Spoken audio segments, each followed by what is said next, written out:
Hello, everybody.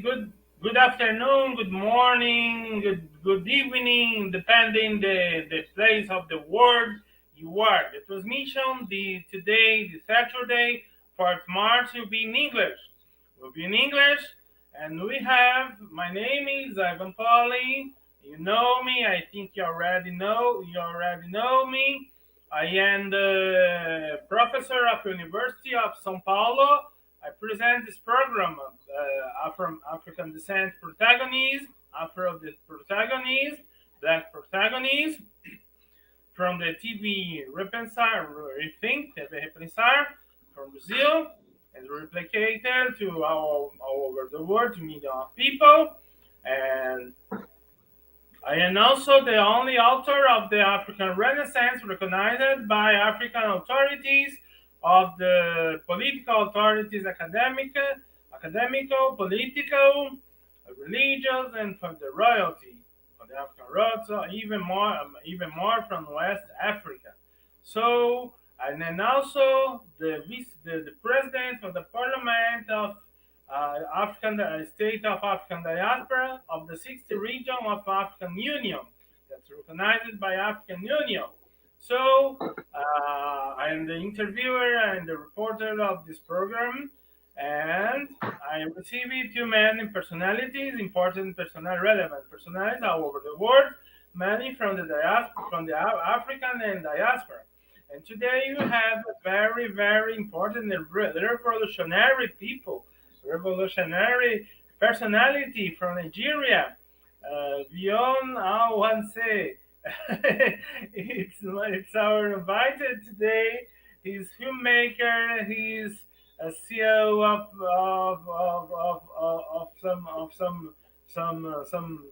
some activities in Nigeria. He's in the leadership of some movements. I will let him present himself. So, my dear Viyon, you can present yourself, starting by present yourself.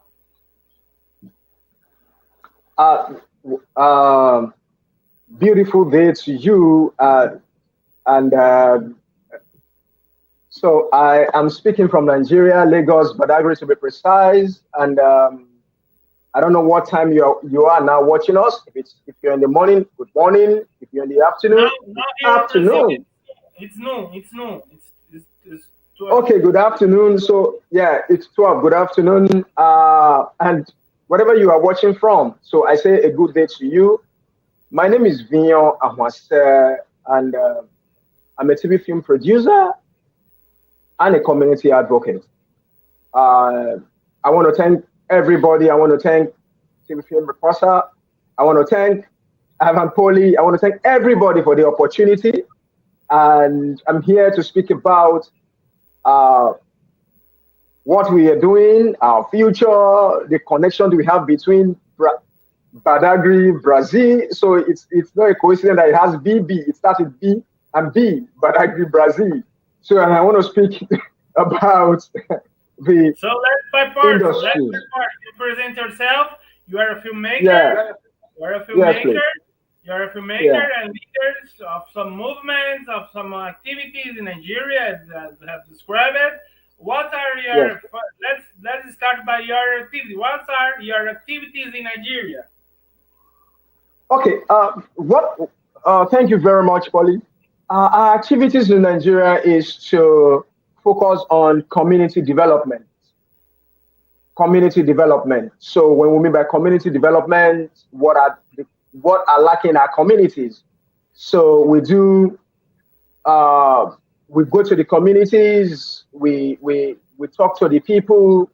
We make videos, documentaries, creative documentaries, and we push those content out there to the government, to the investors, and yet to be people to see it.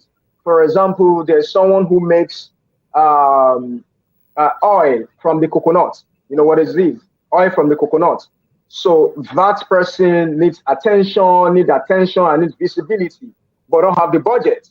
So as a community advocate, what we do is we go into it, do a documentary on this product, on this person, and how many staff this person has, and what does this person need to expand the business, and how will this benefit him immediately and the entire community. So in this way, we have provided solution to what he's doing, and the same way I've helped to bring solution to the people around him. So in reverse, instead of us to say we are protesting, to carry placards, to carry cards and start shouting, Viva, Viva, no. So there are other systematic ways we have been doing this, and there have been results. And in the other way around, the content becomes very heavy for the person, and people begin to patronize these people. So those are our own style of a community engaging. If you don't have electricity, we do documentary about the community. Why is there no electricity? We write letter to the authority. They say the reason why there's no electricity. They say it firsthand via audiovisual, and they believe what we have said. They come into the community and do the needful. So this is our own way of advocating, because we believe very heavy in audiovisual. So it's been the way we've been advocating, and it's been very, very interesting, and attention has been gotten to the right quarters. So, okay. So what's the name of your organization? What's the name of our organization? And and the date it was founded. The date it was founded. Okay, so the name of the organization is My Badagry, My Future International Foundation. So it's My Badagry, one word, My Future International Foundation. So it's been in existence over 10 years. It was officially registered 10 years ago with the federal government, with the government of Nigeria, but it's been in existence over years ago, but officially registered 10 years ago. And our focus is to use audiovisual in getting the right attention, visibility, and attraction, which has been what has led us to what we have been doing. And in that aspect, it has helped to grow the people, the GDP of the locals, and also invariably build people around through mentorship and educational angle. I'm from the educational angle too. Okay, great. So by part, your activities it's only in Badagry or also in Lagos and other cities and all over Nigeria? You are located in Badagry, right? You are located in Badagry. Yeah. Yes. So now you see, one thing our activities is in Badagry, but what we have understood about revolution or about advocacy is you start somewhere. Once you start somewhere, it starts as a template. Once you start right, it starts spreading. So because you can't just jump and cover the whole country. For example, if you're starting a project in Brazil, you need to say, okay, you're starting from Sao Paulo. Then from Sao Paulo, you cannot start going to Rio de Janeiro, you start expanding. So that is the whole idea of why we started at home, because first we need to hold grip of Badagry because it's the cradle of civilization. It is where civilization started from in Nigeria. So first is to win the home and make sure that we have set our goals. So from there, it started expanding, moving out. And in that way, don't forget, it is audiovisual. So far, people have been able to see our activities through our YouTube channels and Facebook page and the website. And we've gotten international attention through this. So just like what I'm doing with you now, if what we are doing has not gotten attention, I won't be granting you this interview, if you know what I mean. So in that way, so that is just, you start from little beginning and build, because you can't just jump out there. So from gradually we start building. So there is a 50 years plan. You know what I mean? There's a plan. There's a 50 years plan. So part of the plan before 2050 something, we should have gotten to a certain level from the local stage to the state to the federal. But right now, we are still operating from Badagry, giving attention to the world, and that is why we said we need is attention, attraction, and visibility. So that is what that project has been gotten so far. Okay, great. So to start, even starting, I know that Badagry is very important in the Nigerian civilization, even for my ancestors, for my phone, and even Yoruba ancestors. It's very important. I know the festival of Oshun. My mother Oshun. Yeah. Oshun is from Oshogbo, but the Badagry has the most after Oshogbo. I think it's the most important Oshun festival in Nigeria. I think it's even bigger than those of Oshogbo, and even more known in Nigeria than those of Oshogbo. That's more known abroad. Even Oshogbo is very important. It's the city. Yeah. Among Badagry and Oshogbo, the Atajoja and the rest of Badagry. But I know a little bit more about Badagry, but our spectators, what you can tell about the little bit about Badagry, present us Badagry, a little bit of the history of the center of Nigeria civilization and its reality nowadays, the reality you face in Badagry. You can present us a little bit of Badagry, of the history, of the not only the history, the center, the importance of the center of civilization. Can us present your Badagry, our beloved Badagry, because I love too much of Badagry. I know it's the center of not only Yoruba, but another is the center where too many civilization people they meet in Nigeria as a Nigerian kind of mixed civilization. Okay, thank you. Thank you, Poli. So for saying you've been to Oshogbo, you've been to Nigeria, let me technically say Omoyami Okusho Isheto Sheyi.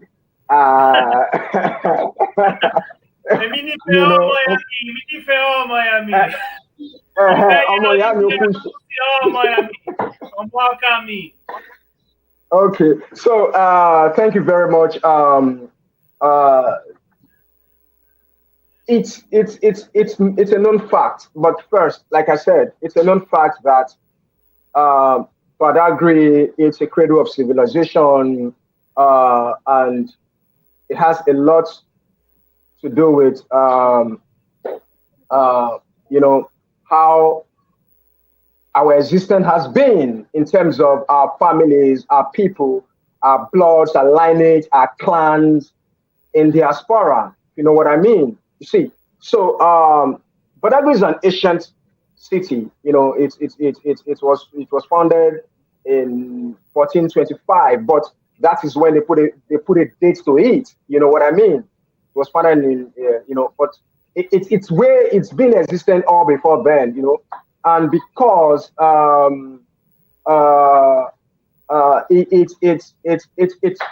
it's a place where the Dahomey Kingdom has been existent with the Dahomey Kingdom. But fast forward the slave trade, and because it has become a slave coast, in West Africa, as known as Bed of Benin. So back in the 16600, this ancient town had become a thriving community. So that is the reason why the activities of slave activities happened there.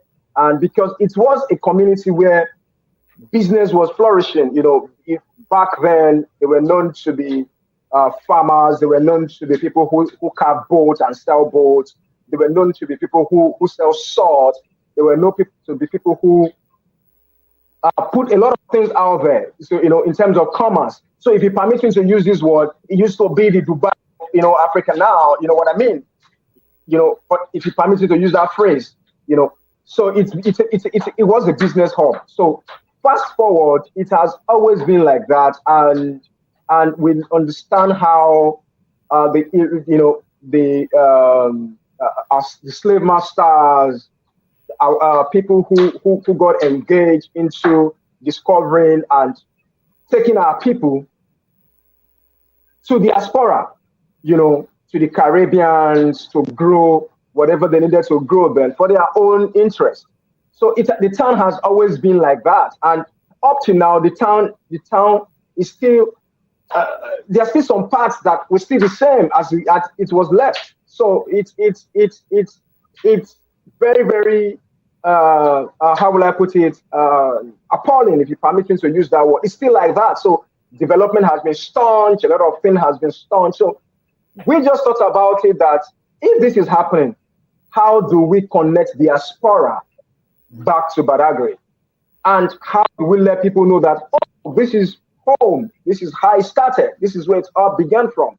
We still have the slave chain, we still have the barracoon, where over how many people will be put in a cell and they will discreet on themselves, we on themselves, and see, and will be tied upside down. So, and the ancient city is there. So we don't want to look at the evil that was, perpetrated or what happened. It is a positive angle. How do we tap from these ugly incidents, and how do we reposition ourselves as people? So it's high time people of Badagry, Africans, people of the world, wherever you are, it's high time we begin to look at where we come from. What solutions can we provide to the place? What solution can we think about the place? And how can we reposition the place? It's because we are in the 21st century.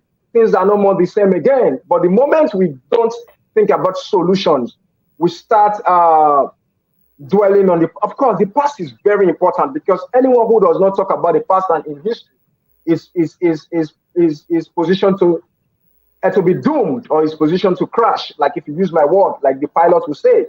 So it's for us to look at this ancient city. How can we reduce the amount of people dying on the Atlantic Ocean every day? You get my point? Because people are willing to travel to Europe, people are willing to travel to abroad through illegal means. Why don't us try to recreate what they are looking for there here? And it can only happen with the diaspora, because without that, our brothers and sisters, we keep dying to the desert, from the Sahara Desert, the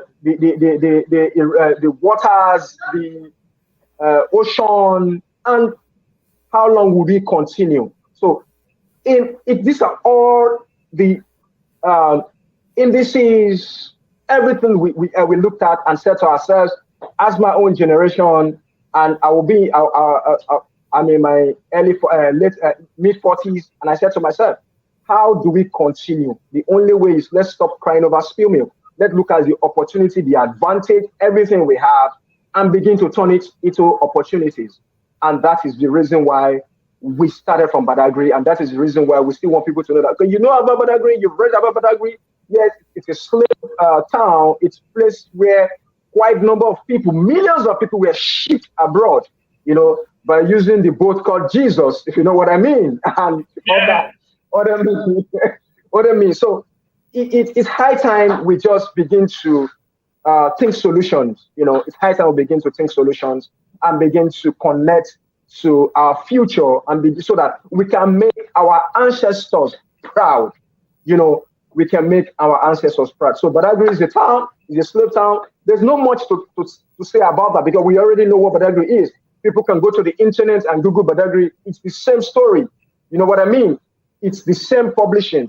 But we just want to rebuild the Badagry that people have known that, oh, okay, Badagry, yes, I've been to Badagry. This is what I want to contribute to Badagry. This is what I want to contribute to there. So in that way, it's spread to the other communities in Africa, just like what they're doing in Ghana. We need to start thinking solutions.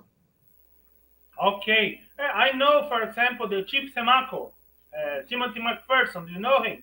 The chief of one of the chiefs of Badagry.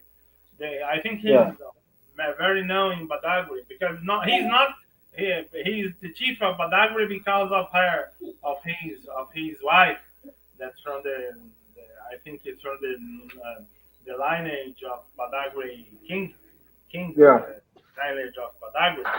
And I know a little bit. We have some projects of Badagry, about the Orisha laboratory, the medicine, traditional medicine, It's a very good project to Badagry, and we are involved with the Badagry leaderships and traditional leadership, not only Badagry but also Shokbo. Because of that, I have told about Shokbo.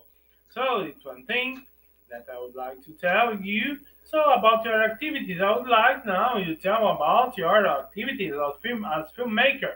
As filmmaker, what you Okay. can about your activities, our passion about your activities, when it started, what you do as filmmaker, what your challenges, what you have you can start present your activities and then go doing the questions. Okay. Thank you, Polly. I really, really appreciate this opportunity. I want to thank you and every person who is in part, who is involved in these. I really want to thank you very much and what you're doing right back there in Brazil. Um, as a filmmaker, I didn't just jump to call myself a filmmaker. I started as an actor. I started as an actor. So and not just an actor. I started as a performer, theater actor, where I go to cinemas. I perform on the stage. Gradually, I developed my skills, and from developing my skills, I became a screen actor, and I worked for like quite a number of years as a screen actor on one of the Nigerian popular TV producers project. His name is Chief Wale Adenuga, who has a production, quite a number of sitcoms that he produced, and it's called Wale Adenuga Production. And so that's when I started as a screen actor, and from there I met someone called Abiodun Aleja, with the help of late Abiodun Aleja, with the help of Antalani, a director, and Beki Adeoye. So then from there I discovered that no, I can't be successful as as an actor. I decided I cannot be successful as an actor. So I now realized that, oh, I need to be a producer. So then I switched and I met late Biodun Aleja, and I told him that, oh, I want to learn how to become a producer. He said, oh, really? I said, okay, you know what? You have to be a production assistant. Then I started as a production assistant. From production assistant, I do everything. And as a production assistant, I was able to see everything firsthand. So I love the job because I was so passionate. So there's no department that any project we want to do, I make sure that I stick to that department, from costume to makeup to grief to spark to the lighting department to the sound department, to the camera department, to the props department, to the script, to location. So I was within 6-7 years, I was able to, see myself in the whole department and understood what department functions were. And so then I now decided, oh, I know this now. And not that I know this, because I also work in this different departments. So he now said, oh, it seems you're very smart. You know what? Come and be my assistant production manager. And I said, wow, assistant production manager? Then I took it up. So I started the budgeting, the scheduling, the coordinating, you know what I mean? From there, I started building these things. And today, I can say I've worked on over 1,000. My works is over 1,000. Let me say screen time on TV. You get my point? Over 1,000. I have over 1,000 screen time on TV, excluding films, excluding private projects, excluding documentaries. Then gradually, I saw my pathway to becoming a producer. I saw my pathway of becoming a director. So then, because my aim is to use audiovisual in driving progress, in thinking solution. Don't forget, I said that earlier. So seeing myself as a producer, I said, no, this is not what I want to stop. I want to become a director so that I can now start telling the story, the African story, the Badagry story, my story, our story, to to the world. And that happened. I began to direct documentaries. I began to direct shows as a floor manager. I began to direct. Then I also worked as a production assistant directors. Then also, I didn't just stop there. I now opened a company where I provide services as a fixer. I provide services as a fixer, for people who are coming to film in Nigeria. So from a fixer, I also provide services. I make sure I sort your location issues. I get visa for filmmakers coming to Nigeria. I process their security. I make sure I get the location, hotel, their welfare, and everything that they cannot get, from the airport protocols, clearance from the airport, the equipment and everything. So, and that also, it's what also give me extra funds to my pocket, apart from so I have staff I pay through that means. So I train people to know how to book visa, book tickets, and get visa for people to come to Nigeria. Then on that note, then I have quite a number of movie projects that I want to shoot. But I said, okay, I don't want to just jump and start shooting feature films, which are very high on budget. Then I took up the goal in shooting my first short film, independent, not working with anybody, and 2 years ago. And it's a Badagry story. And after shooting the short film, I sent it to film festivals, and voila, people started getting attention. Oh, great! You shot this. Oh, interesting. How do we partner?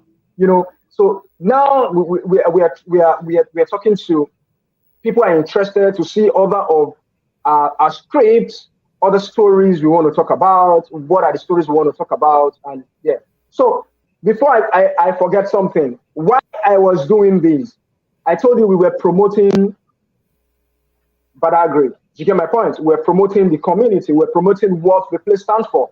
Then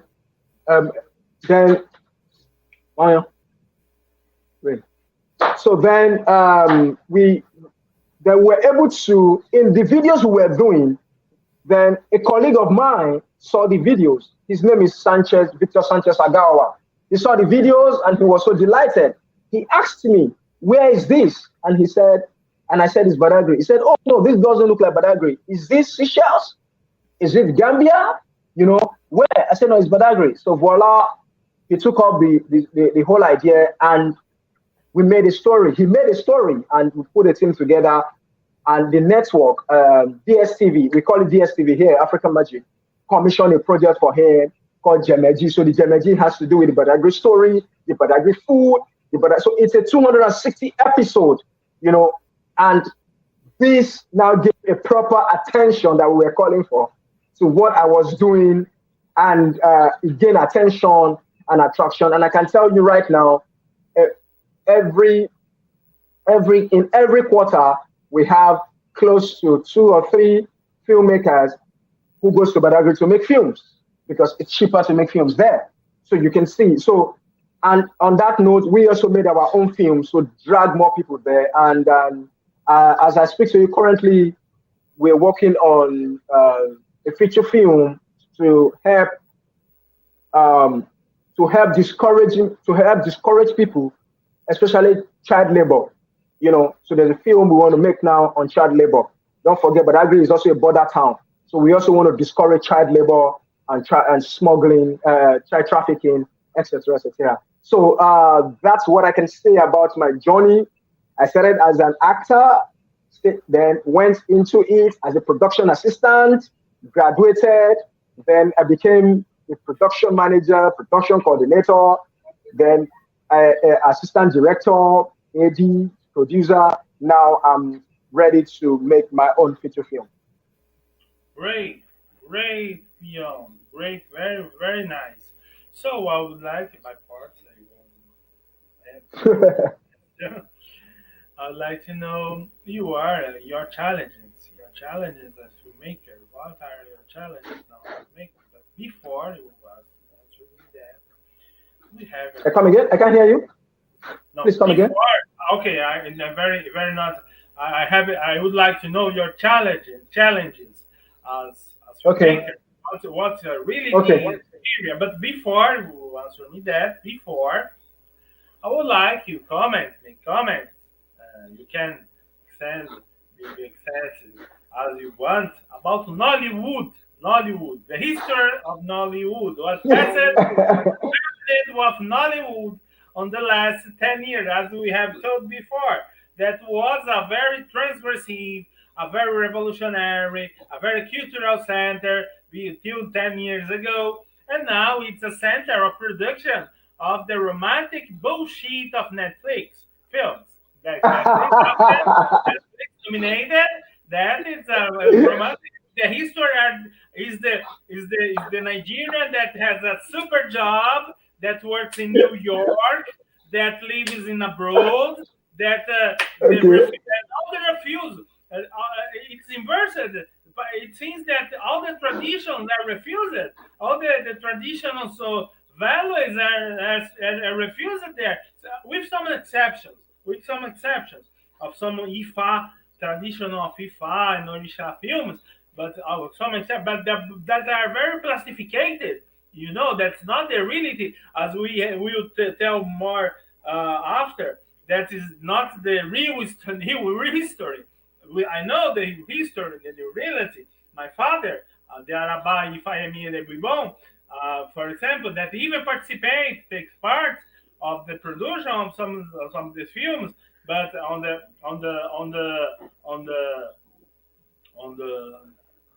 assistant, the technical, on the history assistant and everything.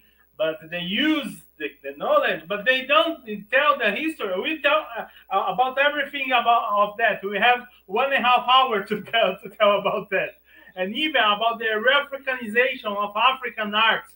We tell about that, the Africanization about African arts.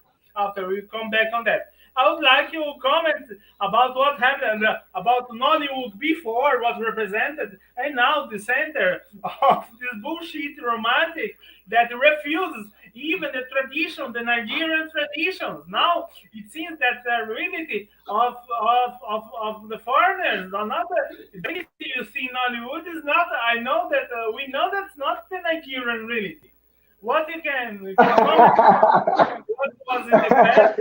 How you see, and you work as revolutionary, still as revolutionary in transgressive and documenting and telling the real history. What you have to tell about that before tell us about your challenges.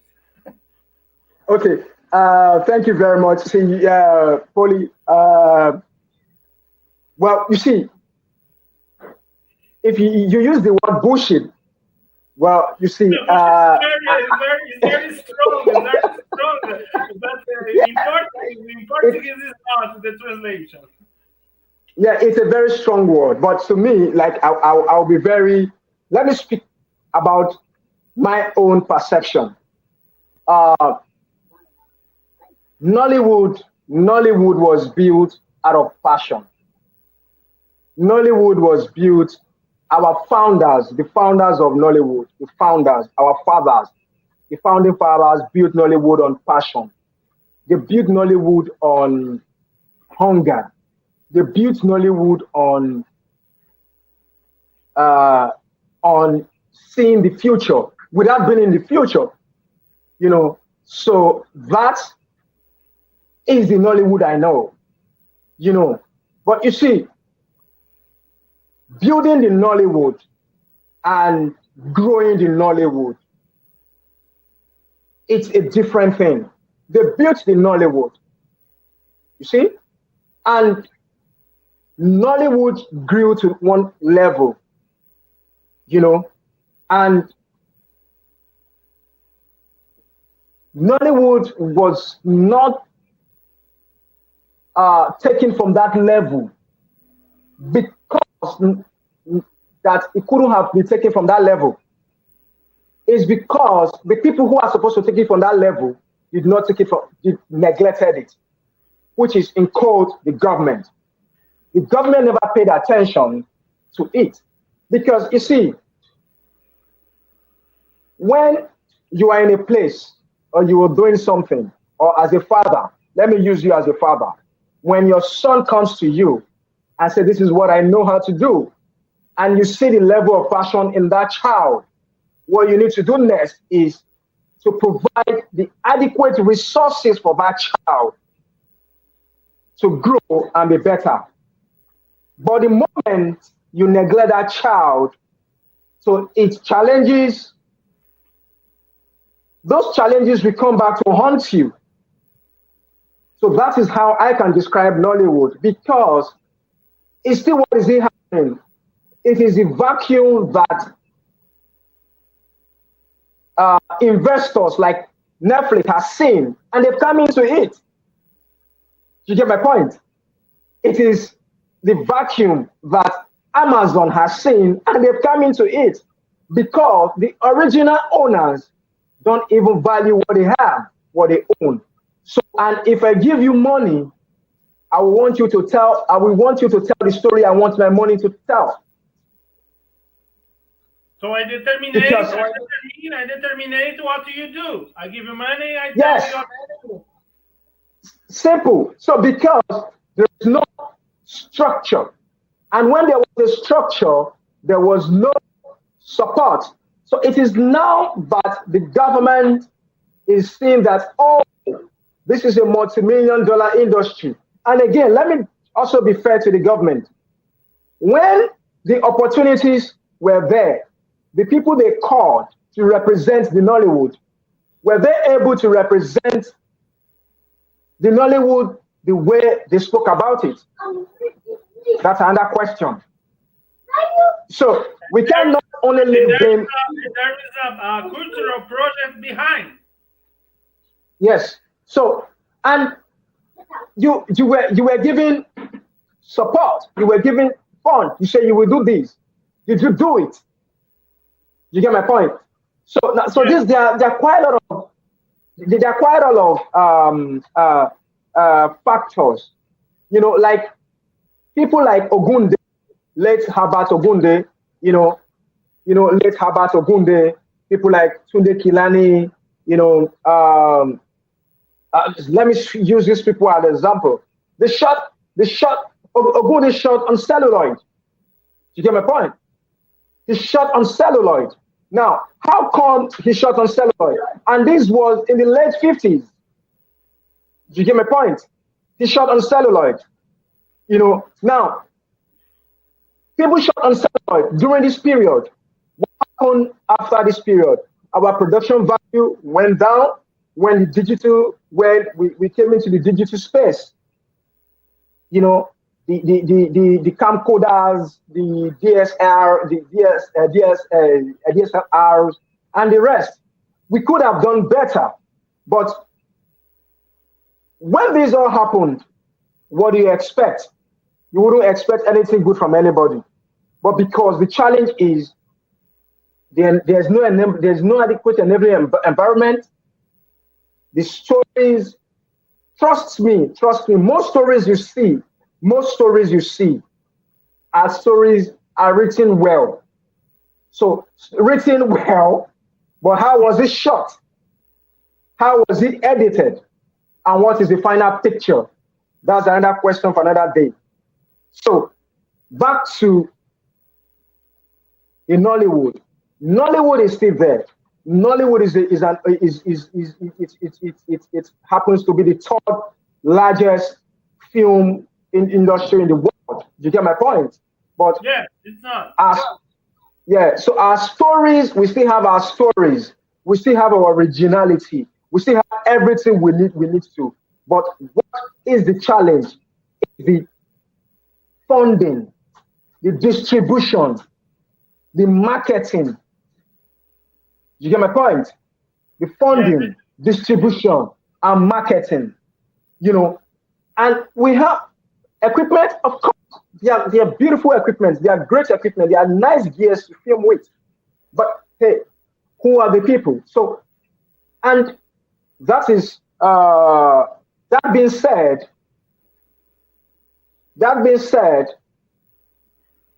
there's no there could have been how will I put it, subsidized. A lot of things would have been subsidized because There's no industry that manufacture cameras in Nigeria. There's no industry that manufacture computers in Nigeria. There's no industry that manufacture mixers, radio mics. You know, there's no industry that manufacture explosive. There's no industry that supplies props, guns. There's no industry so everything is still shipped from abroad. So now if you have a budget and you are given a budget like $10 million to film, majority of the equipment will be coming from the abroad. So that means majority of high level of the money is taken abroad to ship in this equipment. So how do you think you have a good production? So how will you have a good production? Because these are also factors that are also affecting the industry. So, but the moment we have these things here, we don't have to spend half of our budget in shipment. You know what I mean? We don't have to ship equipment. We just have, you know, this will help. You will see more of the production value in the pictures. You see more of the production values in the stories. You see more of the production values in it. So, because the only people who can give you the money for you to see a bit of the production value is Netflix. And also, the money is also shitty, if you ask me, because, you know, yeah, it is. So, that is what I can say to that. So, back to the challenges. Sorry, Mariam. Back to the challenges. So, like you said, you're also speaking about the challenges. So, I have mentioned part of the challenges now is that equipment are very expensive to purchase. Lighting equipment are very expensive to purchase. The dollar is not also helping because of the market. You know, it's not also helping because of the market. You know, production value is also very low. Sorry. Yeah. Sorry, my child has to come. You know, yeah, it's fine. Just go and come. So I have, you know, I have kids too. I have to be a father, you know. So sorry for that interruption, but it's okay. So, because I'm home with the family. So, production values, you know, it's another challenge. So by the time you look at these challenges, you look at these ways of getting equipment, ways of putting resources together, and you look at the budget vis-a-vis the equipment, that's one of the challenges we have here. You know, so it's very, and at the end, it affects our pictures, because if I want to film now and I need to use a helicopter, I need to use a private jet, it's quite expensive. A helicopter, you know, so yeah. Okay, so yeah, so I have to take that out, because the reason is this: you said Osun Osogbo. So if I want to film the same way, thank God for the drones. You know, now thank God for drones now. You know, but if I want to film in Osun Osogbo now, and in the story, I want to talk about Poli, who comes to Nigeria. Do you get my point? Yeah. And went to the Osun Osogbo festival, and you know Osun Osogbo festival is quite huge. Now, you want me to film and tell that story? Budget is important. Logistic is important. And I need to put people there during that festival. And how do I get this equipment to put it together? So these are factors, real-time factors. Equipment is one. And yeah, that's a really, really huge factor. I think I need to speak on that, really. It's one of the challenges we have here. The government is not the challenge. No, the actors, we have fantastic actors. We have fantastic people, great script writers, great everything. But you see, equipment gears is our major, is our major, is our major challenge. So if there's a factory in Africa, is a factory in Nigeria that produce this equipment, that produce, yes, from the radio mics to the reflectors to the track and dolly to the crane to the mini jeeps to the tripods to the cameras, to the audio mics, to the boom mics, to the windshield, to the explosive, to the, trust me, I think we will be par with America, and India will be behind us. Yes, I do. I understand. The challenges are very nice. So I think now we can pass by another point, before to talk about the history, as they have to be told and they are told. Before that, I would like to know about you can describe us and make the marketing about the Badagry Film Festival that you participate Okay. in. And the central theme of our interview. I would like the central theme is about you in this context, and you can before if you want, you can tell about your profession, about you in this context, about what Yeah. or the things you want to think, the further things you think it's important you didn't tell till now, and after you can tell about the festival, the show that's hard, so of my moderation of Okay. Badagry Festival, and the challenge is the public, explain what they see, give a general view about what the importance of that for Nigerian art, and also after we will tell just I remind you, we will tell about the histories, how it's being told, and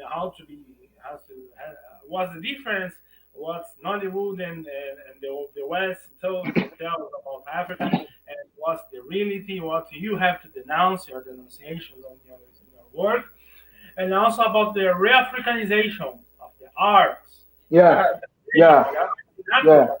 And the human sciences too, the decoloniality, the colonial thought, the decoloniality that's present in your work, because your work is a decolonial work, is a decolonial work. Sure, it's a word for the decolonial.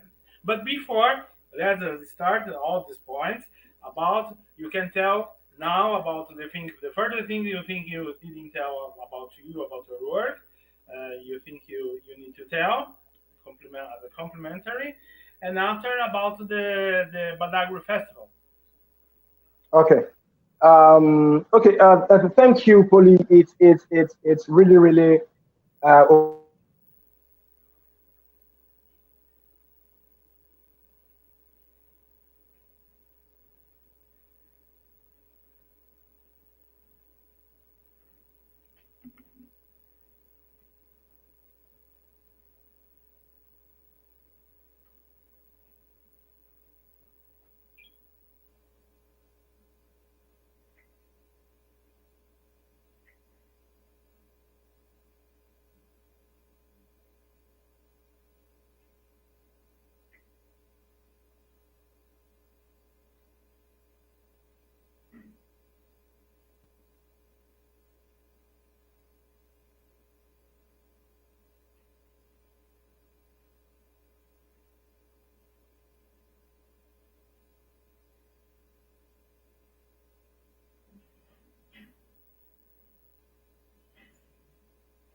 We're invited.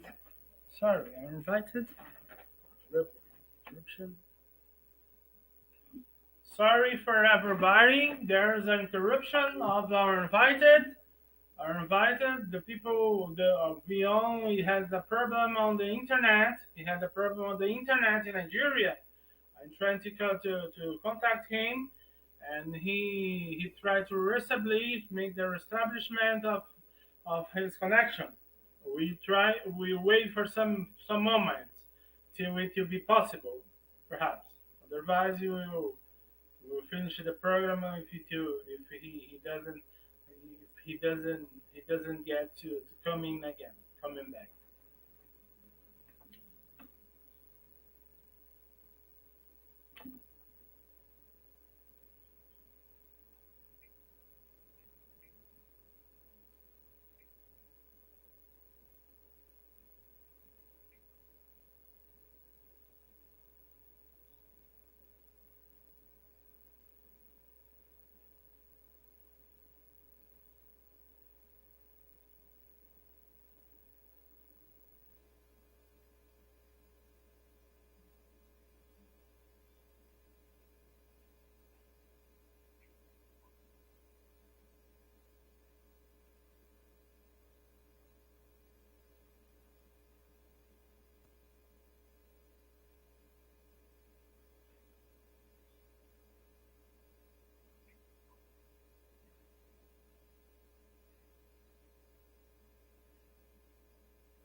Definitely.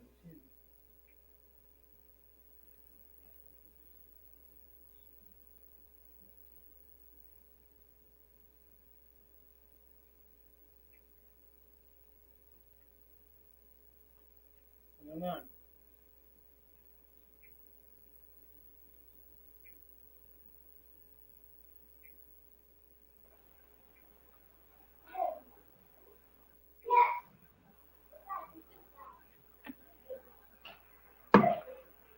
Hello? Hello, I Viyon? can hear you. Yeah, I'm here. Can you hear me? I'm back. No problem. You are back. Our invited, he's back. Okay, he's back now. So let's start. You can restart by the point I have stopped it. That it was about the further information about you and the festival of Badagry and everything about Badagry. Okay, you can start at that point. You were talking about that, but I think you start to talk, but it was interrupted here. It was interrupted here at that time. Okay. Sorry for well, we all know it's part of the challenge in Africa whereby internet is good. Internet is good. You know what I mean? To purchase internet is good, and you see, it's not cheap. Internet is not cheap. If you need a good internet, good Wi-Fi, good fiber, you need to pay real good. You know what I mean?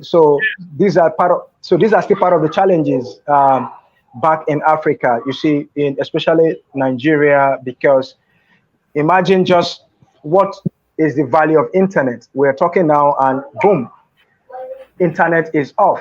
You know what I mean? It shouldn't be like that. It shouldn't be like that. But it's shameful. It's disgraceful. It's annoying. But Yeah. yeah, it's what it is. It's what it is. Yes, it's what it is. So sorry for the viewers who, by at a point, they've not been able to watch us or hear us. We're so sorry for these. So these are part of what we're talking about, thinking solutions.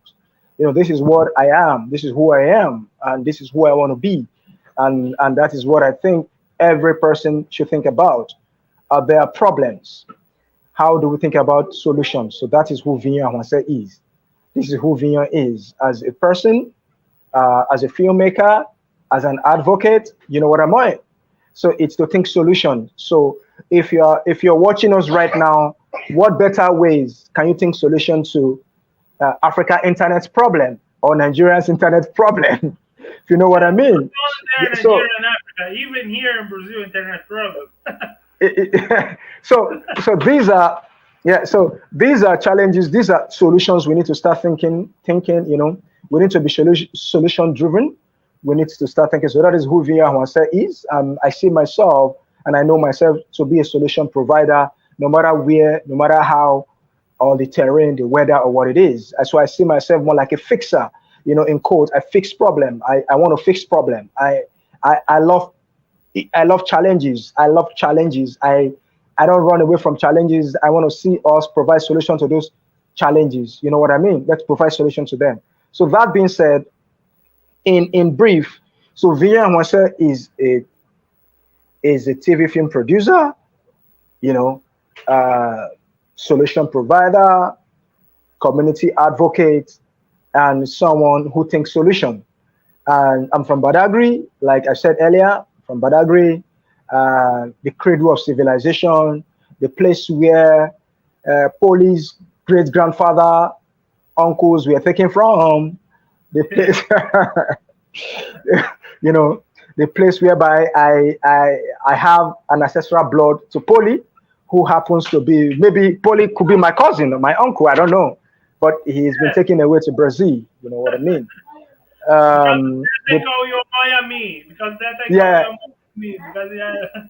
Miami, yeah, you know what I mean? So Pele, the legendary Pele, late Pele, could be my uncle, you know what I mean?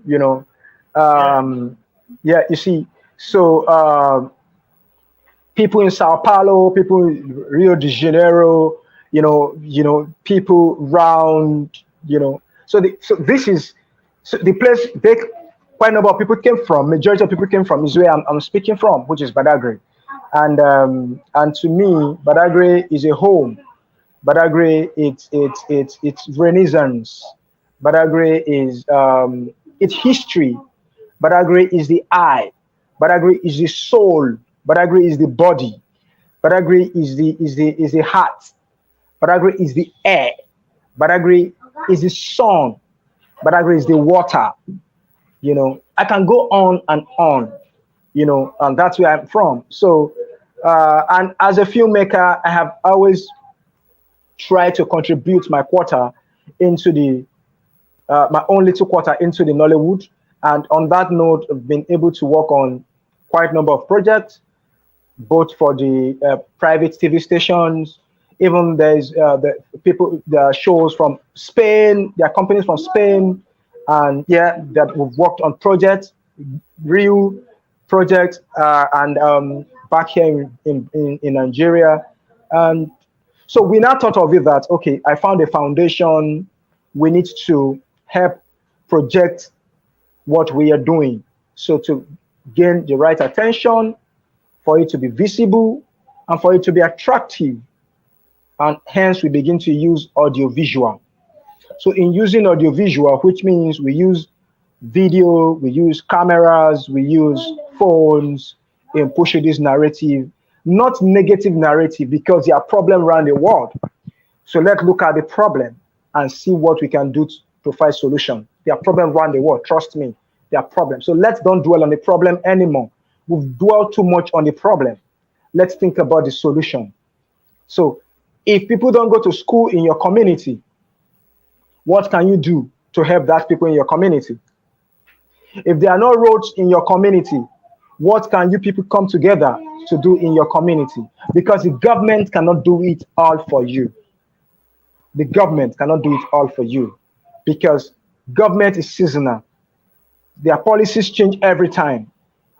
Parties' policies change every time. So these are things this is the reason and why we have become who we are, because we need to complement the government's efforts. We cannot do it for the government, but what little can we contribute in helping ourselves first? So when the government comes, it becomes big. But what if the government don't come? Should we keep crying? Must we continue crying? Must we continue doing all these? So That is the reason why we thought about it over 10 years ago, that we need to create an enabling project, which is the My Badagry, My Future International Foundation. Then from there, the idea is for us to build a very an economy, to build projects that everybody will benefit from. And doing that, we have, excuse me, we have to continue thinking solutions. So part of the solution we are thinking is, in 50 years from 10 years ago, how do we reduce the amount of children that are not in schools? You know, let's say in 30 years time, how do we reduce the amount of children that are not in schools? How do we reduce the amount of children that is being used for smuggling? How do we reduce the amount of people who don't have good jobs? How do we reduce the amount of people who don't have access to good health care? How do we reduce the amount of people who don't have, who cannot afford 3 square meals? How do we reduce the amount of people who cannot afford basic amenities? So in doing that, we now said we need to just tailor some projects. And we said, first, let's build the entertainment sector, because the entertainment sector is a sector whereby everybody can benefit from, both the shoemaker, the shoe cobbler, both the seamstress, both the car owner, both the food vendor, both the someone who is an agriculture, who is a farmer, both the hotelier, you know. So because when people come into that sector, they'll begin to patronize these people. So hence, we said, you know what, in this phase, while we were doing documentaries, we should create a film festival. So in this film festival, let's take Badagry to the people and bring the people to Badagry, you know. So in taking Badagry to the people is, remember I said visibility, attention, and attraction. So hence, I'm having this interview with you now. So we are getting the attention, we are getting the attraction, and you have made us visible through this channel. So, and on that, we said, okay, let's create, so let's create a festival, because there are quite a number of festivals in Badagry, traditional festivals in Badagry, and really huge. You know, we have the African Resonance Festival, you know, AREFO, and like that. So so we now said, okay, with all these festivals over the years, there's something missing. What is missing is the real entertainment side of the festival. You know, even if you document the festival, if you build a documentary on the festival and you send this documentary to film festivals around the world, people will watch and know about the community, right? Now, we as a community also need to have our own film festival, whereby people can also send their own films down to our community. Let's begin to know, let's begin to exchange, let there be an exchange of culture. You know, like in Brazil, in Bahia, or for example, people worship Shango, Oya, Oshun, and the rest. Do you get my point? So let's also know how it's been done. You know, let's also know how it's been done, because in this way, we also here can also know, oh, this is a film from Bahia, this is a film from Jamaica, this is a film from the Caribbean. Do you get my point? So in this way, we can see these films and say, oh, okay, yes, we can develop it this way. Oh, this is our own. They did not tell the story right. We can tell our own story right. This is the real story. This is how it needs to be told. You know, do you get my point? There can be cultural exchange. So our culture, our activities does not go into extinction. Do you get my point? Our language does not go into extinction. Our love for art does not go into extinction. You know what I mean? So that is the reason why we have set up the film festival, to say, you know what, it's film meets nature and tourism.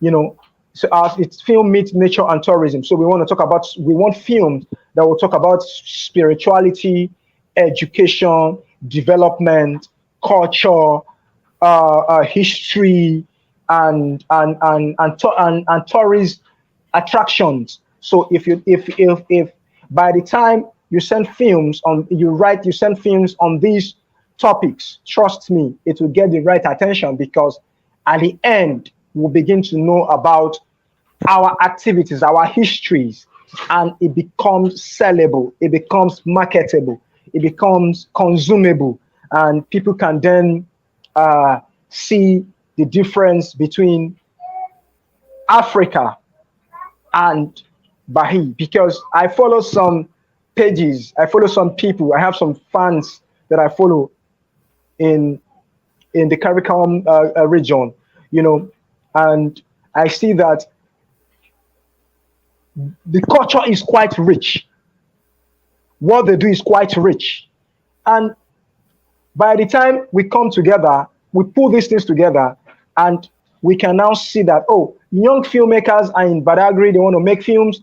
Investors can come and see, oh, I like this story, pitch your story to me, I want to support. So it's a win-win situation for everybody. So when you come to the film festival, you bring your film festival, you meet investors, investors meet you, I want to invest in your story. People can begin to see stories they want to invest in.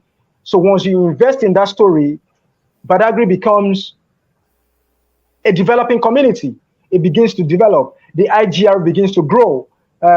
Films from Brazil, people begin to get attention. Films from Brazil can also say, okay, you know what? You shot this in Brazil, don't worry. You can come and shoot it in Nigeria. Do you get my point? Investors can be from Nigeria. So that is the major purpose of why we have set up the film festival, to share our culture more, talk about our stories more, invest in our stories more, and make sure that we all benefit from this. So it's a win-win situation for Africans, people of African descent, people of African in diaspora, Africans for Africa, blacks for black. Okay.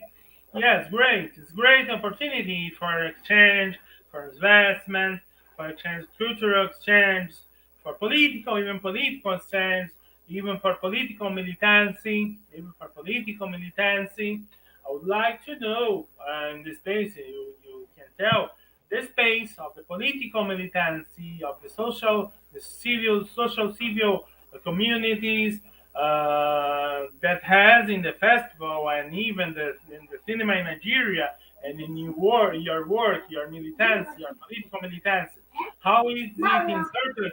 How it is included in your work, your political militancy? Your political militancy is not only a question of partidarity. You understand? Because we are political. Everything we do is politics. It's politics. Everything is progressist or not progressist. We have ours. There is no everything. Even if we don't have a party, if you don't follow a partidarity position, everything what you do, your movies are political, even if it doesn't tell directly about politics. You know, what's our political position in the militancy? If you can tell about partidarism, tell, but it's not mandatory. But the political view of your documentaries, I think it has the announcement, the what in this work, the political view, the militant political view in your work, what was the importance and the challenges you affront, and the resistance you have in this area. What you can tell me about the political issues on political issues, no, the political content of your work, the challenges you have in the sense, and the resistance you have. Okay, if I hear you correctly, you say I should speak about uh, my political world in terms of social political world advocacy, how it's Yes, yes. This kind of our work, in your work, not only as filmmaker, but a political advocate of your ONG. okay. So, like I said, sorry. Oh yeah. So, like I said, everything we have been doing has been very deliberate. everything we have been doing has been very deliberate. But we now find out is from our own angle that you cannot fight the government. Yes, yes. Good. You cannot fight the government. You cannot. You can only, because people who are for the government have not won the government. You know, because so, and you don't want to create civil unrest. You know what I mean? You don't want to become an enemy of the state. You know, if you know what I mean. Yeah. So on the term of the established power there. Yeah, and if you want to do this, so you must be very, very smart and intelligent. You know what I mean? So no. So you must be very, very smart and intelligent. So, and I'm not saying I'm intelligent, but you must also believe that you cannot be smarter than everybody around you, but you can only suggest. You can only provide solutions. So now, how do you suggest? Is for you to look at the real problem and provide a solution. Do you get my point? Yeah. There is a problem. Now, the reason why lecturers, people like you that lectures, bring solution is you go into research, right? Yes, more into research and Good. military also. Good. So when you go into research, I was among the people of the streets. I was infiltrated on the people of the streets to do some reports to political publicists. Yes. In Brazil, Yes. taking piece of life in discovery by the organized crime, the streets, by the traffic, by the drugs, the drugs of drugs. So my own is people should begin to see that what we need to do is to understand the people that is governing us. We need to understand the government. We need to understand what their ideologies are. Once you understand what their ideologies are, then you cannot know how to canvass for what is right and what is wrong. You know, because history has taught me that violence has no space in our world anymore. You know what I mean? Violence has no space in our world anymore. And in that space, you also need to know to raise leaders who can be trusted. Do you get my point? You need to have leaders who can be trusted. Of course, we are humans. Humans can be compromised. Humans can be bought. So you see, these are part of what we have thought, I and my team thought about. And we said, you know what?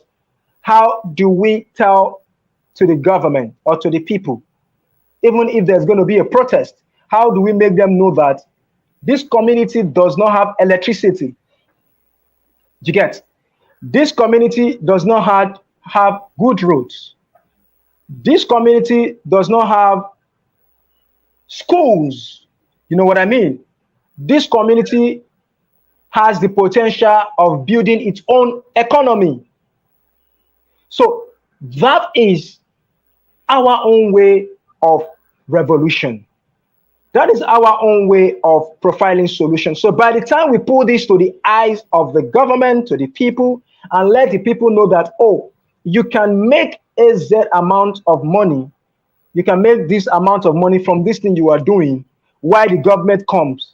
Because the question will be, even if you want to submit a proposal, if you don't understand your proposal and you want to defend your proposal, who listens to you? They will think you're not serious for business. So what we are doing is to make sure that we are ready before we take our battles to the government, before we take our fight to the authorities, before we take our request to those who can give it to us. But if we are not ready, if you go to them, they will outsmart you, they will outplay you. They will look at you that you are not serious. you know. So if I don't know if I've answered your question, but to me, what I deduce, what has helped us so far in the social change, in the advocacy thing we are doing, is we see the problem in our own little way. We seek solution to the problem. Part of the solution is this film festival, because there are talents in Badagry. There are talent in Badagry. And averagely, I can tell you that the moment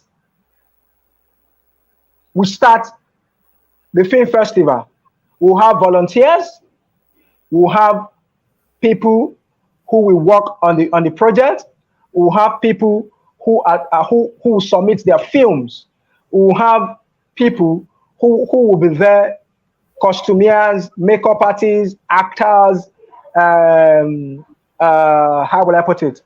Musicians, artists, the film crew. Then the job opportunity comes. So what we will do at the end of the day is to also help to contribute to the job sector, to the government, and that will reduce the number of people we see on the street fighting, criminality, and the rest. So that is our own style. So I don't know if I've answered your question. No, I'm on the phone. I'm on the phone. I will beat you. So I don't know if I've answered your question. Okay, thank you so much. My dear, just one thing more. Do you have something more to tell about the social function of your work? Do you have something more, or I can pass to another question? I can't hear. Do you have something more about to tell about the social function of your work? Do you have something more to tell about the social function of your work? Because I see Yes, these things about the work, about the jobs, the rates, has a very important social function. Do you have something further, something more to tell about it? It's mute. You are mute. You are mute. You are mute. Okay. So okay. Can you hear me now? So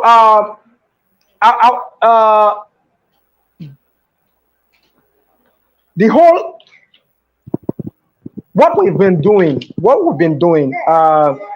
has been, the effect has been great. I will be very factual with you. Like I said in my opening remarks, we've been very deliberate. We have been very deliberate about the project, about what we're doing. And because we are deliberate, that's why we are getting this attention from you. That's why we are being interviewed. So how do we mean? There are people in our community that have businesses, they have businesses, but they don't have money for advertisement. They have businesses, they have products, they have what they do, but they don't have money for advertisement. They don't have money to push their products and services to the consumers or yet to be consumers. So part of what we have been doing is take cameras, take to them, and build an infomercial documentary on their products and services. We don't charge them. Are you there? We don't take money from them. We don't charge them. So we fund it. We go to them and build infomercial documentaries. So to expose their products, to advertise their services to the consumers and yet to be consumers. So in that way, they also get attention, attraction, and position them right.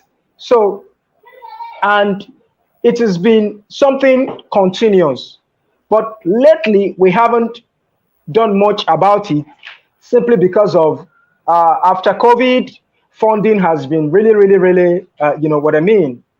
Everywhere has just been coming back. Yeah, so so it's been challenging because funding has always come from me, you know, and friends. Majority of the fundings have always come from me and friends. Yes, I So do understand. Okay, you can tell. You can go. Sorry, yeah, sorry. yeah. Can go. Can So go. yeah, so fundings has been coming from me because of what I do and few friends, and associates. So after COVID, it's been challenging, So hence we haven't made quite number of videos, to promote. So, but this is another angle we go heavy into. We make sure we discover businesses, we make sure we discover people, and we make sure we do an infomercial documentary and shoot commercials on their products and services and upload on our YouTube channel and also give to them to promote their product. So in return, it now gives them attention, attraction, and visibility, which helps to promote their products and services. So we didn't want to stop there. Hence, we now said, because this has also helped to build more of their staffs. So people who have, for example, 10 staffs before, but because of these videos, they've gotten close to 100 staffs that works for them. And so imagine from 10 to 100, and everybody will feed their family. Everybody will send their children to school. So this is something we are also very heavy on from the My Badagry, My Future International Foundation. And basically. Basically is that. Okay, thank you so much, my dear brother. So another is following the interview. I would like you tell about something you want to tell about the thing. What people tell it's true. What people tell it's not true about Africa, but Nigeria. What should be the artists and the cinema of abroad and Africa tell the histories. What you have told me, you want. I would like you. I asked you what the history should be are being told, and what should be told. What's the difference of the reality and the thing as it is described by the in the imaginary of abroad and African filmmakers and TVs and arts in general. What you see? How do you see this difference? How can you describe us that, and how you can comment that? Okay, you see, filmmaking is art. Filmmaking is art, and they say he who pay whatever dictates the piper. He who pay the piper dictates the tune. You know what I mean? So yeah.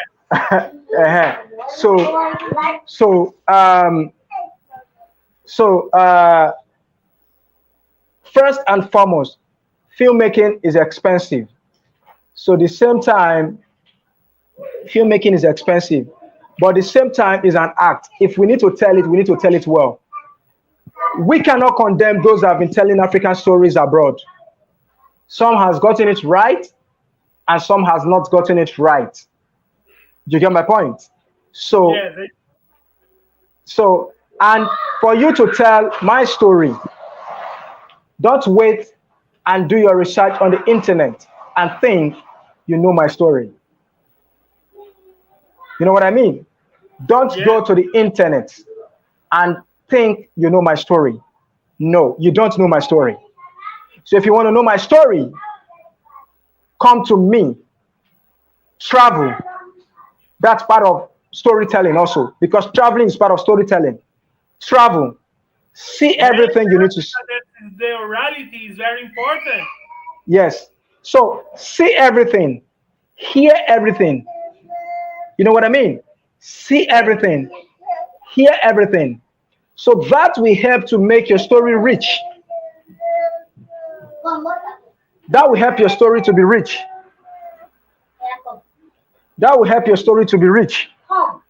And if you don't do it that way, that your story will not be rich. So carry on. So your story will not be rich. So for people that want to tell the African story and want people to understand that this is the African story, they need to send a research team. The director and the researcher or the writer needs to travel. If the writer and the director cannot travel, they need to engage a local researcher and a local writer. Do you get my point? To help be part of the story. So if you want to tell a story about Badagry, now you need to understand, if you've not been to Badagry, you need to ask question. Who has been to Badagry? Oh, see, Poli, you've been to Badagry. We need you to talk to us about Badagry. You know what I mean? We need to tell us about Badagry. What is obtainable there? What have you found there? We will pay you a certain amount of money. Do you have pictures? Can you get us pictures from Badagry? This is what we want to represent. Can you send us pictures? Can you send someone there to help us do videos? We need this and need. You see, that is very, very, very important. It's very, very important in telling our stories, in telling the stories of diaspora, in telling the story of, I cannot tell a Brazilian story better than a Brazilian. If you know what I mean. I cannot. Really? Yes. So if you want to tell if you want to write, if I want to tell a story about Sao Paulo, for example, I need to get a researcher, a producer, a fixer, a writer from Sao Paulo, and I need to send in my questions, and I need to send in my research work. This is what I want. I need pictures. So that will help me to know how to write about Sao Paulo. Do you get my point? Then I can now say, okay, am I able to reenact Sao Paulo in Lagos? No, I cannot reenact Sao Paulo in Lagos. So what do? I need to set a team in Sao Paulo. I need the team to shoot this and this and this and this, so we can now use it. Do you get my point? So in moving forward, we need to understand that filmmaking is a craft. Filmmaking is an art. Filmmaking is a real business. Just the same way professors, doctors do research, we also need to take this as important as possible. Not to just say, oh, I want to do a film, blah, blah, blah. You know what I mean? So for the future filmmaker that want to speak about Africa, that want to share the African story, please contact Poli and people you can contact. Let them tell you what they can tell you. Let them connect you to people they can connect you to. You know, go to the institutions. They are Nigerians. You can go to the embassy, Nigerian embassy, and ask, who can I meet? And they will tell you what to do. Trust me, it's a beautiful thing. So for those who have made films already about Africa, Nigeria, fantastic. I really appreciate what they've done. But moving forward, we need to make sure that 100% there need to be research work. We need to really do research about stories we want to share. We need to do research about story, because the stories will live after us. Generation after us, we watch these stories. And it is what we paint to their minds that they will believe. And this attitude of not putting the writing in the right perspective is what is distorting our history. It's really affecting our history. So we need to begin to rewrite our history. We need to start telling the right story. We need to start repositioning ourselves.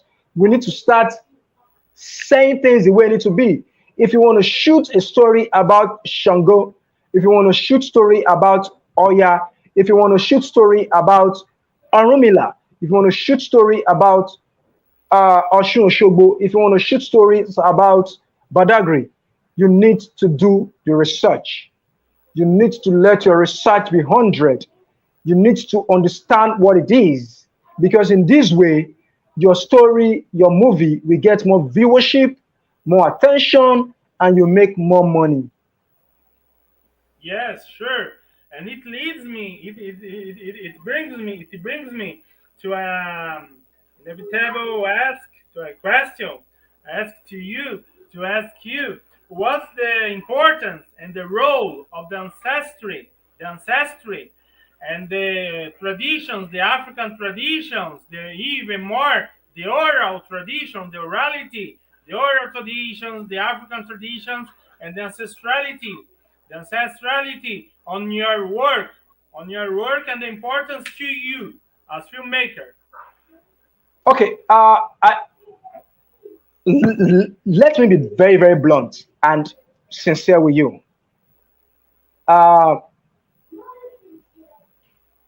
I'm 100% cultural preserver. I'm 100% cultural preserver. I'm 100% history preserver. I'm 100%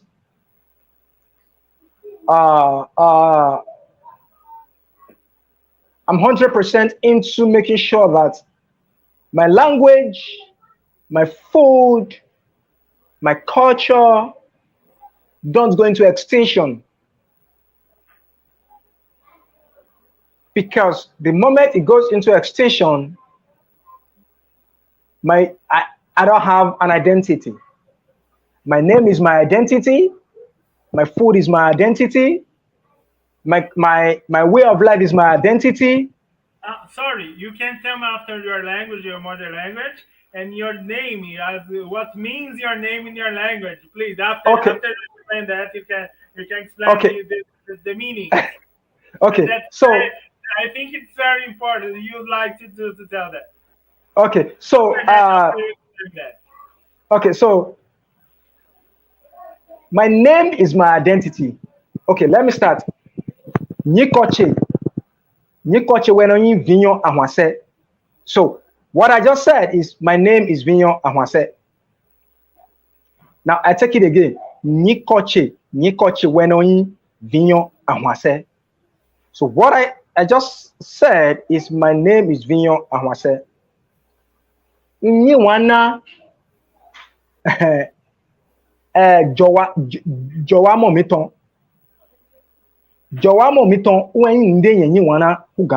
Now, what I just said there is my ancestral lineage, my origin, my culture. I love it so much because Jowamo, it is what I have come to this world. And when I came, this is what I came to meet. So, if the supreme God that we all believe, not Shango, the supreme God, has not made a mistake in creating me from Badagry, so there is a reason why I've been born in Badagry. There is a reason why I be a Viyon Awhanse. So my name is my identity. My name is my identity. So, and on that premise, I need to promote my name. I need to be proud of my name. I need to be proud of my origin. I need to be proud of my ancestral background. I need to be proud of my future. So for me to speak my mother tongue, to speak in my mother tongue and speak it well, and if my children cannot speak it, I have failed as a parent. I have failed as a father. And I have failed as a leader. So in that way, I must learn to preserve what I have known for, I was born into. Even if I don't practice, but I just need to make sure that I preserve it so that generation after generation can see. Now, here's something very important. Running away from your identity, it poses a disaster in future. Because the reason why we keep having different challenges in the world today is simply because we don't value our identity. We don't value who we are. We are not in tune with our ancestral backgrounds. Because a foreigner, okay, there was a time, there's a photographer that came from France, and the photographer came and we went to Lomé, Togo. He's a photographer. He loves documenting antiques. He loves documenting spirituality. He loves documenting, how will I put it, history. And so he went to Togo, and from Togo he came to Nigeria, and I brought him in, and everything. And we begin to have conversation. And he made me understand that, you see, I am an European, but I'm here to study your God. I'm here to buy your artifacts. I'm here to make inquiry about your ancestral background. Trust me, when we finished our conversation, he realized, he told me, you guys don't have to leave what you know, because if the average European or the average foreigner, or permit you to use that, the average stranger comes to you and take whatever you have and advise you to condemn it and take it away, he will come back and sell that same thing to you. Yes, yes, yes. Even the commodities, we sell commodities, and we buy the industry products. Even with our patrimony, people will see in the Louvre, in the National Museum in New York, in the Museum of London, even in Paris, the obelisk. Yeah. Obelisk is in Paris, the Egyptian, and the history, even the history. They try the history that is the West, that the academy, the main academy of the historians is in the West. So they try to make legitimize this steal of our patrimony. For example, just a comment, when I studied in university, I heard that the English, the British, and the American told that the Egyptians of today, they are not as the same of the past. But behind that, it was hide that the legitimation to have the treasures of Egypt that is not the patrimony of the Egyptians of now, because the Egyptians of now are not following them, the historians, as the same of before. So it's not patrimony of the Egyptians, it's patrimony of the world, of the mankind, and the mankind of the West man museums. So the Yoruba, the Igbo, the Hausa, the Pele, the Fulani of the past are not of now. So the treasures of the kingdom of Benin, the city of Benin, are in London. Is the patrimony of mankind. And you go, people that study Nigeriano University of Ibadan, of Awolo, and the universities, go to London to see this patrimony there.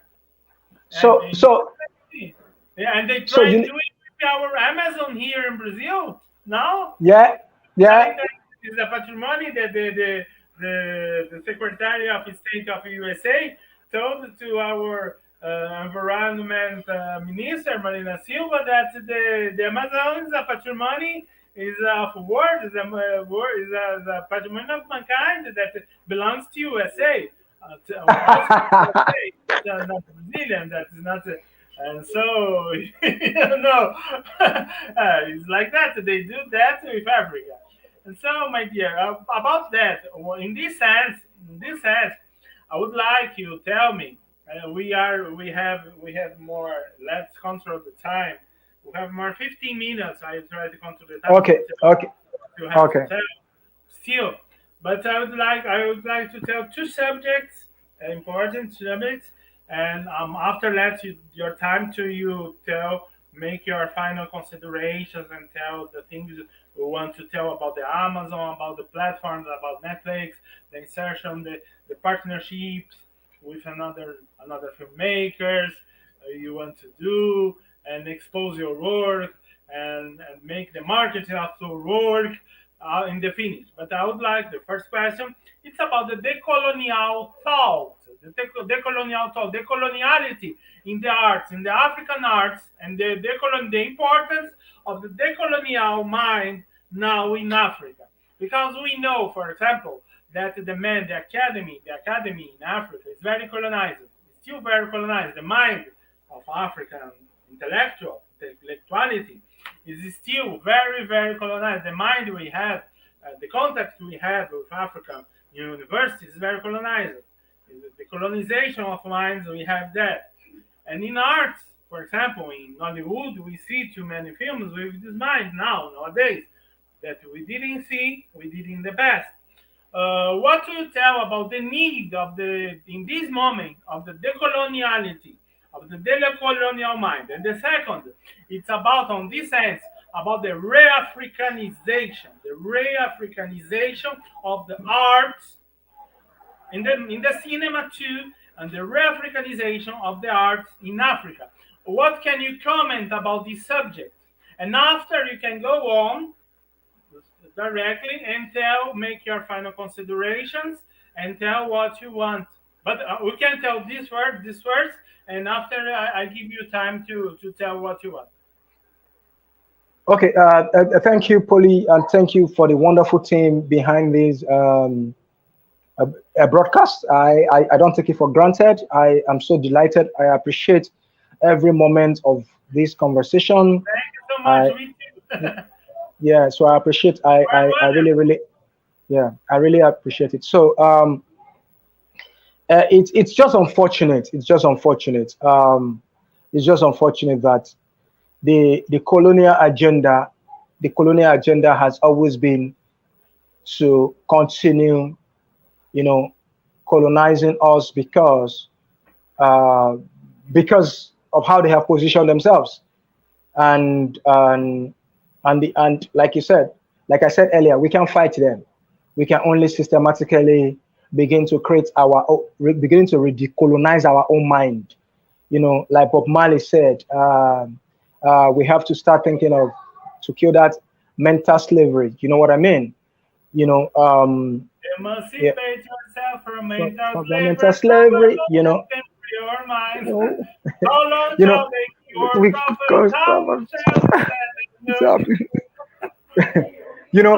So legend, God, wherever he is, whatever. I just pray he has a good rest. He's very doing great. You see, these are people who saw the future. These are people who saw the future. Bob Marley, Fela, Marcus Garvey.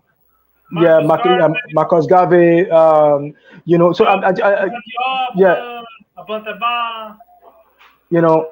these are people who saw the future. Yeah, but in their own word, because of how much we have been colonized, we couldn't understand what they are saying. It's the same thing happening to today.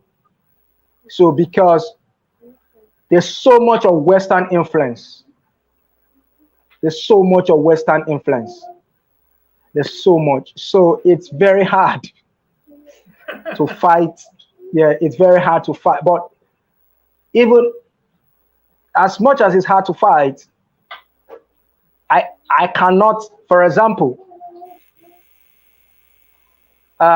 if I'm looking for funds to do the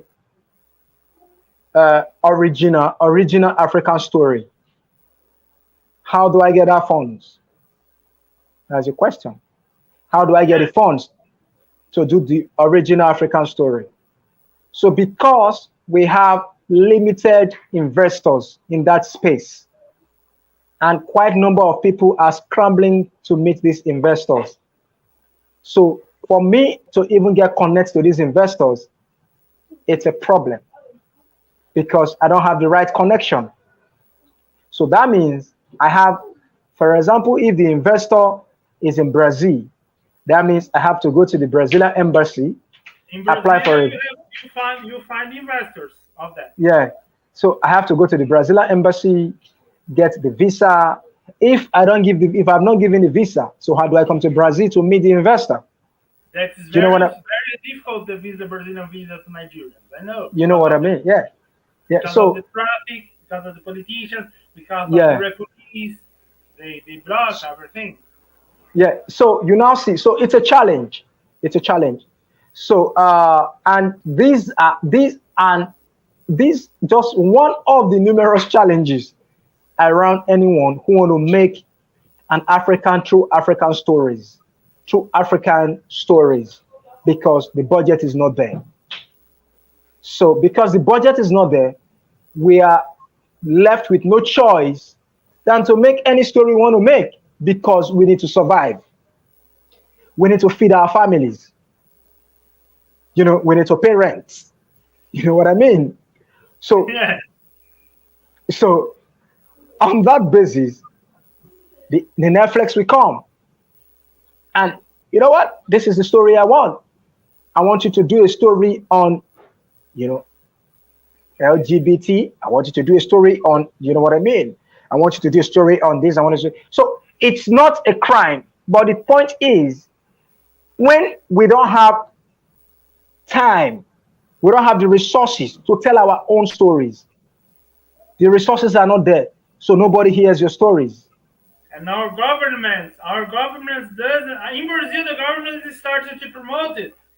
Brazil, the government now is starting to promote it by politics. That even allow that obligates the study of African and African now Afro-Brazilian and Amerindia indigenous cultures in the school. So the productions are mandatory. But in Africa, it's not. Even in Africa, it's not obligatory the study of African indigenous traditions in the country. So the production is like that. I understand, and even by influence of the the foreign country. Yeah, but in some African countries, to be fair to Nigeria, the government is also trying to do that to promote local content. You get my point? To create a very good regulations that local content are being promoted, local people, you know, I understand all that. And FESPACO, which is a film festival in Mali, thereabout, you know, Ghana, you get, and Senegal, you know, but it's not.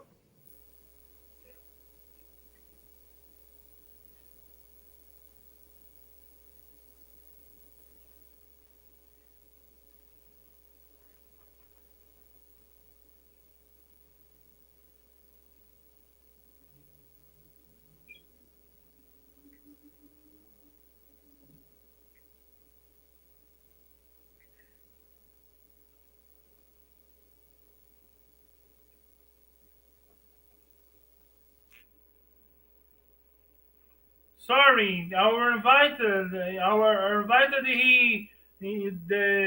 link the interview was interrupted. I contacted him to he got back.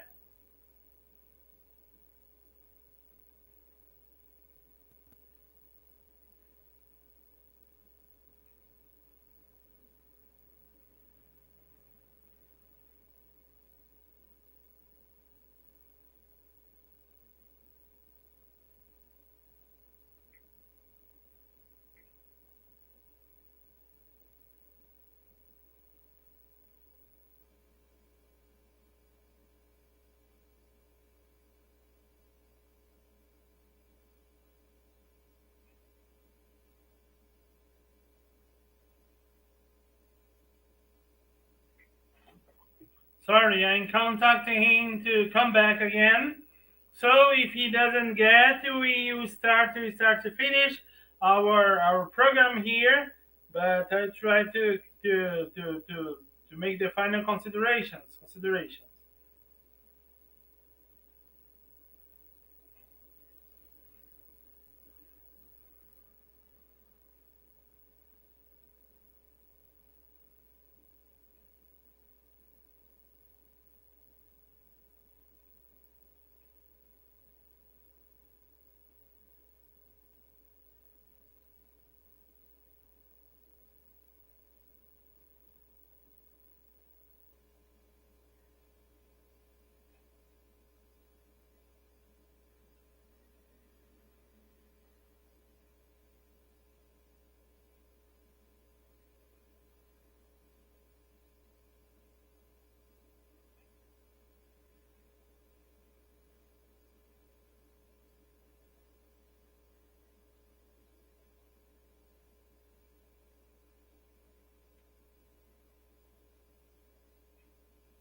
Hello, my brother. Can't you come in? Can't you come in now? You have a problem to come in. It's raining.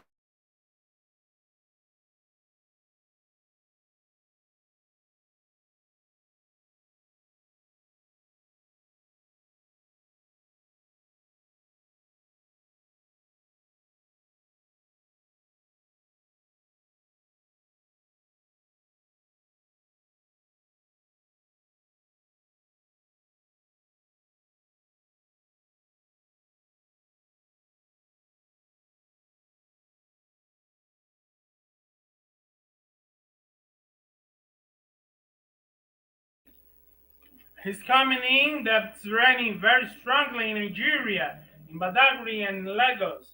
In the region, it's raining very, very, very strongly. So he's coming in to make the final considerations.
Oh, you are on the waiting for to the access. You're already waiting for the access. Just a moment. Just a moment. Thank you so much. You are waiting on the passage. Okay.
Hello, Viyon. Viyon. Viyon. Are you there?